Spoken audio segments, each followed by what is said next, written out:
Hey guys, and girls possibly, this is Paul at Yaw Power. I'm going to show you how to use the DynoJet Power Vision software to update the coil dwell values in your ECU to the values that are appropriate for the Yaw Power coil unplug upgrade for the Honda Talon.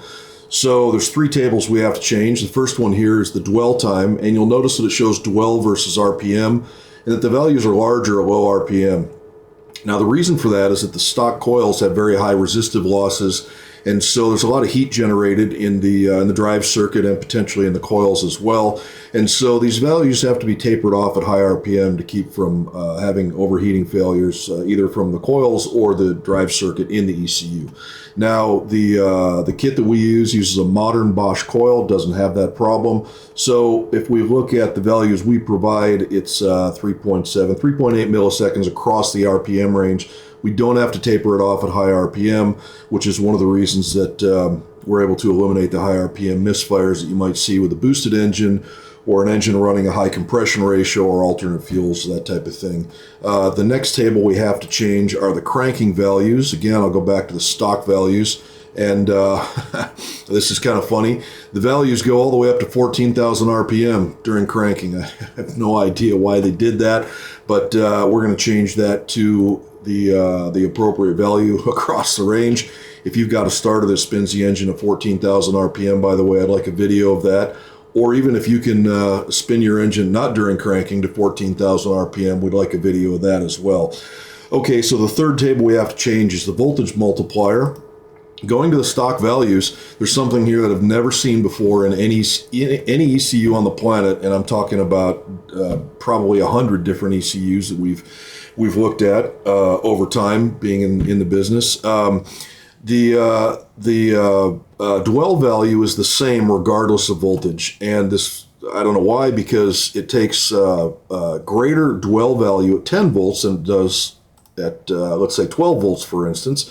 And so we take that into account so that regardless of the battery voltage, you get full coil charge. And if we go back to the stock values, this explains some of the problems that people have had with cold starts, trying to get the vehicle to start when the battery voltage is low. Again, I don't know why they do it. I've never seen it before, but we're not going to do it that way. So anyway, that gives you a brief description of what we're changing and why we're changing it.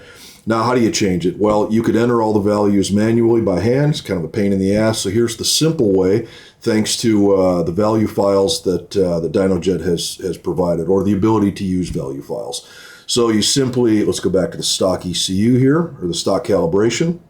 You simply click on value files, import values, find the value files that we provided, which is right here, the Yaw Power Coil Kit 12 values. Click open.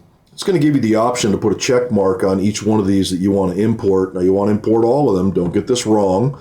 And click Apply Values, and you're done. It's that simple. So there are a few points I want to make. This is easy, but don't screw it up, and don't consider these to be tuning values. We've spent a lot of time generating the appropriate values to make sure that the coils function correctly. This is not a tuning value. Don't mess with it. Bring them in, leave it. That's it. The other thing is that we don't want you to install the kit and run the vehicle without updating these values. We could run into problems with excessive dwell at low RPM. So two things: don't start the vehicle until you've updated this. They're not tunable values. Don't mess with them. Let's see. Oh, and a third thing, it's possible that your DynoJet licensing does not give you access to these tables. In that case, send us your calibration file. We'll make the update for you. Should you have a tune that's locked by the vendor, the person that supplied the tune, simply supply these values, show them this video, they can update your tune, and away you go. It's that easy. So bolt it on and enjoy driving your modified vehicle with no misfires, or for that matter, your stock vehicle with improved throttle response and possibly gas mileage, engine smoothness. That's it. Thank you.